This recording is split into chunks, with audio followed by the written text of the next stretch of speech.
के प्रणाम करतनी। आई आज आदरणीय भैया सुभाष संगीत जी के एगो गीत प्रयास करतनी गावे के।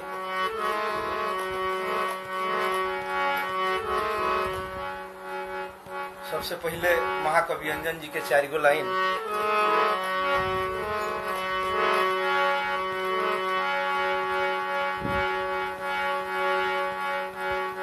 कि जहिया अपन जिंदगी भार हो जाई, चिन्हल आदमी अनचिन्हार हो जाई।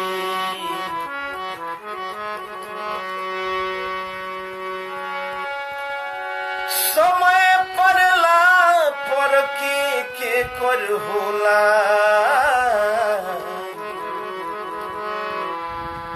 अजोर अछैत अन्हार हो जाई।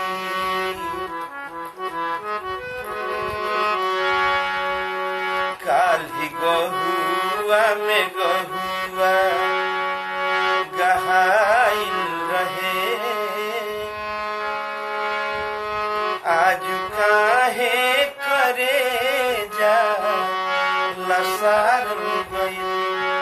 काल्हि गहुआ में गहुआ गहाइल रहे, आज काहे करे जा लसार गइल। मन में नेहिया के ओधी रोपाइल रहे, मन में नेहिया के ओधी रोपाइल रहे। निर्दयी बनी उखाड़ल कचारल गइल।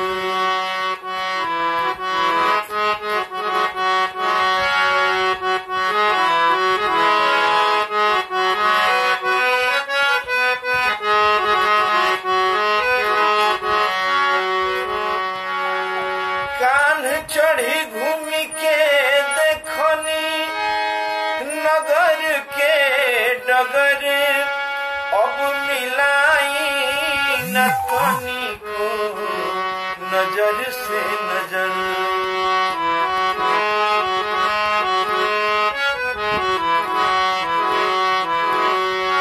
कान चढ़ी घूमी के देखनी नगर के डगर, अब मिलाई न तनी को नजर से नजर। कतने सपना सजल रोशनी के रहे, कतने सपना सजल रोशनी के रहे। राह काहे अन्हरिया पसार गइल। काल्हि गहुआ में गहुआ गहाइल रहे, आज काहे करे जा लसार गइल।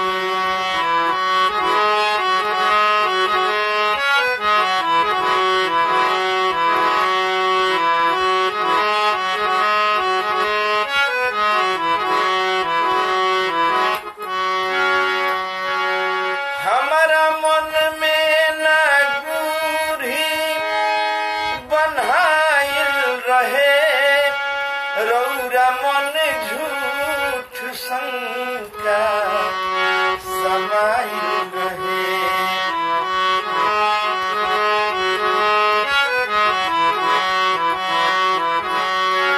हमारा मन में न गुरही बन्हाइल रहे, रौरा मन झूठ शंका समाइल रहे। नीति के बात राखल जुल्म हो गइल, नीति के बात राखल जुल्म हो गइल।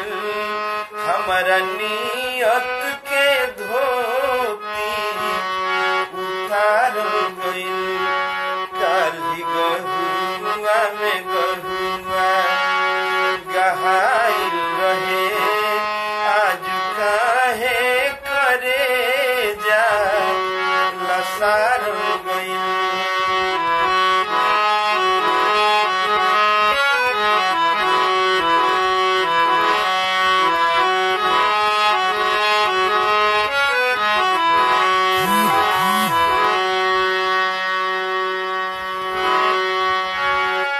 बैठली कहाँ रहनी बिन कुछ कहे बात कुछ ना रहे बात तने रहे।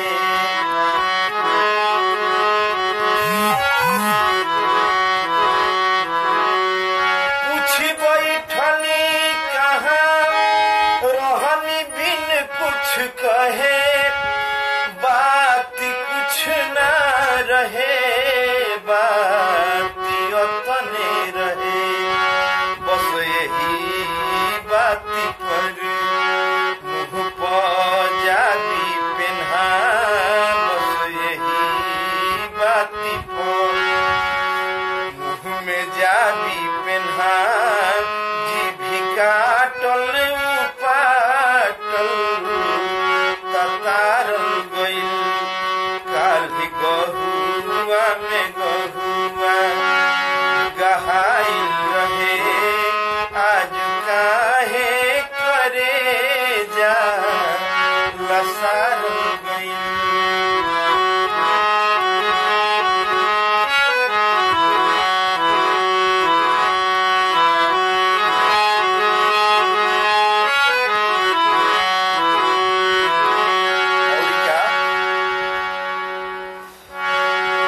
गंधबा हमारा लगे तो महकबे करी जानी राउर करे जा डहकबे करी।